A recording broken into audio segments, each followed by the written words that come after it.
जी students, तो हम discuss करने जा रहे हैं row space, column space and null space. तो इन टर्म्स को डिस्कस करने से पहले हम रो वेक्टर्स को डिस्कस करेंगे, तो उससे हमारा ये कॉन्सेप्ट जो है वो क्लियर हो जाएगा। तो for M cross N matrix लिखते हैं, एम क्रॉस एन मैट्रिक्स। ठीक है, ये लिखना बिल्कुल इजी है। ए इज इक्वल टू, यहाँ हम लिखते हैं A11 A12 up to Son A1n। यहाँ हमारे पास क्या आ जाएगा, A21 A22 up to Son A2n। इस तरह ये चलता जाएगा, ये बन जाएगा AN1, ये इस तरह चलता जाएगा, और ये यहाँ इसमें भी चेंज आएगी।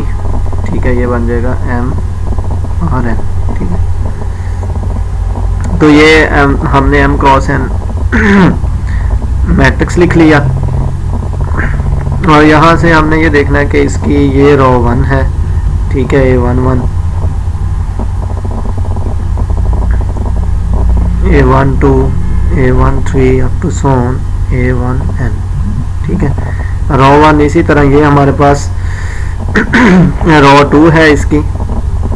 ठीक है, 21 22 अप टू सोन, ये चलता जाएगा 2n तक जाएगा। ठीक है, तो ये रो 1 रो 2 रो 3 अप टू सोन इस तरह लेते हैं, तो ये हमारे पास रो n बन जाएगा, और इसको हम क्या लिखेंगे, AM1 AM2 up to so on AMn। Right. ठीक है, तो ये हमारे पास इसकी Rn बन गई। तो इसको कहते हैं कि in Rn they are the formed from the rows of A are called row vectors. तो इनको हम क्या नाम देते हैं, रो वेक्टर्स। राइट। नेक्स्ट जो है हमारे पास, इसी तरह अगर हमने इनके कॉलम्स लिखने हैं, यह बेसिक कॉन्सेप्ट है। तो कॉलम्स में हमारे पास ये C1 आ जाएगा, A11 A21 up to Son AM1। ठीक है, इसी तरह हमारे पास A2 आ जाएगा, वो हमारे पास A12 A1 A22। ठीक है, और इस तरह ये चलता है, तो ये M2 तक जाएगा। अगर इसका CN हमने लिखना है, ठीक है, इस तरह ये अप टू सोन, तो ये हमारे पास क्या आ जाएगा 1n। ठीक है, ये 2n, तो ये अप टू सोन AMn बनेगा। राइट। तो ये है हमारे पास इनके कॉलम्स, तो इनको हम कहेंगे कॉलम वेक्टर्स। ठीक है, तो नेक्स्ट में जो है इसकी बेसिक डेफिनेशन, ठीक है, उसकी तरफ चलते हैं। बेसिक डेफिनेशन जो है हमारे पास, अगर इसको देखें तो if A is an M cross N matrix, then the subspace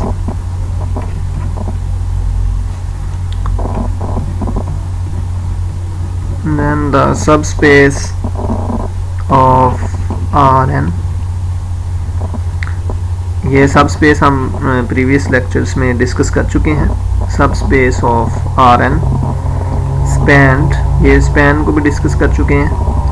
ठीक है, जनरेटर होता है जिससे आप उनके वेक्टर स्पेस जो हम क्या करते हैं, जनरेट करते हैं by the row vector, the row vectors of A matrix के रो वेक्टर सारे के सारे क्या जनरेट इज कॉल्ड, इसको हम कहते हैं रो स्पेस।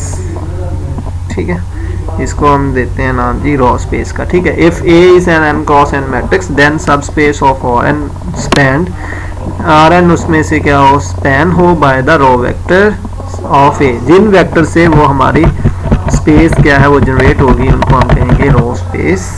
और दूसरा जो है सब space of and subspace of Rm spanned, ये n और ये भी n है। ठीक है, spend the spend by the column vector, column vectors, अगर वो कॉलम वेक्टर से स्पैन होता है तो कॉलम वेक्टर्स ऑफ ए, तो उसको हम क्या कहेंगे, is called column space, right. तो उसको हम नाम देंगे कॉलम स्पेस ऑफ ए, ठीक है, उस ए के कॉलम स्पेस कहेंगे। The solution of the space is homogeneous system Ax equal to 0 which is sub space of Rn is called null space. अगर होमोजीनियस सिस्टम है, ठीक है, और Ax इक्वल टू क्या है हमारे पास 0 है, which is space of which is space of Rn, ठीक है, तो इसको हम कहेंगे इज कॉल्ड नल स्पेस। तो ये तीन इसकी बेसिक डेफिनेशन थी, ठीक है, is called null space of A, ये की नल स्पेस होगी Ax equal to 0 which is for homogeneous system के लिए, ठीक है, which is sub space of Rn, ठीक है, तो of Rn is called null space of A, right. तो नेक्स्ट जी इसकी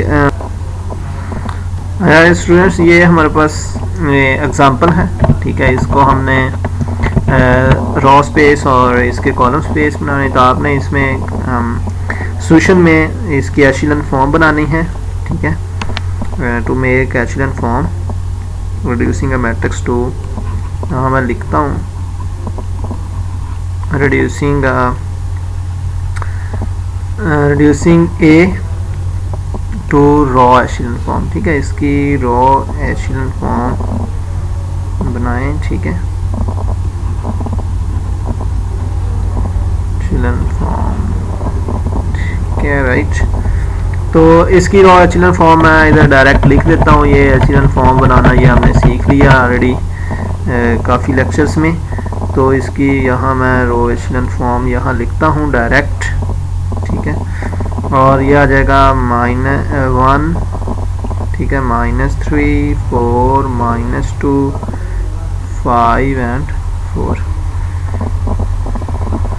ठीक है। दूसरा हमारे पास है 0, 0, 1, 3, और ये आ जाएगा -2, -6, और नेक्स्ट में है 0, 0 एंड 0, 0, और ये हमारे पास आ जाएगा 1 एंड 5। ये मैं डायरेक्ट लिख रहा हूँ, ठीक है, इसकी बना लेना, यही बनेगी, ठीक है, वेरीफाई भी कर सकते हैं।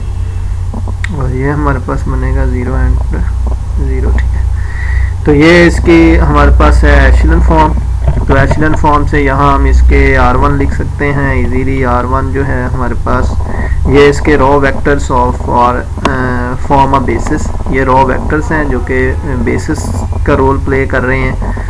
1, -3, 4, -2, 5 एंड 4।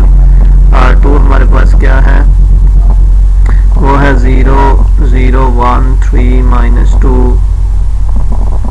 -6, ठीक है। और थर्ड वन हमारे पास कौन सा है, R3, 0, 0, 0, 0 एंड 1 एंड 5, ठीक है। ये हमारे पास क्या है, ये बेसिस हैं, और basis for the row space, ठीक है, फॉर द रॉ स्पेस, ठीक है। और दूसरे लफ्ज़ों में इसको हम क्या कहेंगे, एंड दीज हैंस they are the form a basis for the row space of A, ठीक है। This basis vector are this, तो ये हम क्या कहेंगे, ये बेसिस हैं, form a basis for the row spaces, ठीक है। तो ये हम लोगों ने फाइंड करना होता है। अगर इसी मैट्रिक्स को जो हमने एशेलन फॉर्म बनाया है उसका अगर हम देखें तो उसके कॉलम्स भी लिख सकते हैं हम यहाँ से इजीली, ठीक है। अगर इसके कॉलम्स इनके लिखने हैं तो वो हमारे पास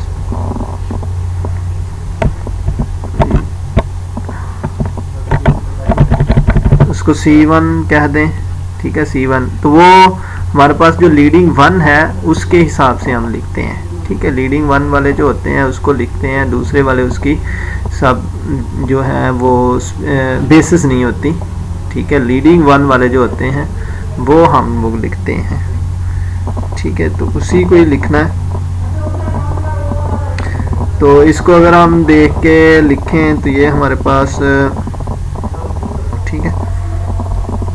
और उसके बाद ये हमारे क्या होते हैं, कॉलम वेक्टर्स होते हैं, जिनको हम नाम देते हैं कि ये हमारे हैं रो जो है कॉलम स्पेस का नाम देते हैं, ठीक है।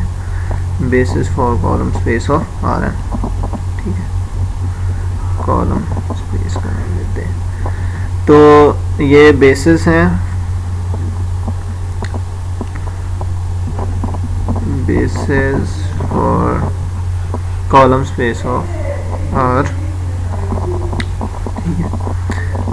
तो स्टूडेंट ये बिल्कुल इजी है। आपको एक मैट्रिक्स गिवन होगा, आपने उस मैट्रिक्स की एशेलन फॉर्म बनानी है। वहाँ से आपने लीडिंग वन से ही हम क्या करते हैं, उसका वन बनाते होते हैं। वन से ही हम उसको क्या करते हैं, आगे प्रोसीड करते हैं, ठीक है। लीडिंग वन से आपने उसकी क्या लिखनी है, ये कॉलम वेक्टर्स लिखने हैं। और रॉस जो है वो हमने पहले सीख लिया कि रॉ वेक्टर्स कैसे लिखने हैं, और वही हमारी basis for the row space होगा। और इस तरह हम उनके कॉलम स्पेसेस भी लिख सकते हैं। तो ये था आज का लेक्चर, ठीक है, बिल्कुल सिंपल, इसमें कोई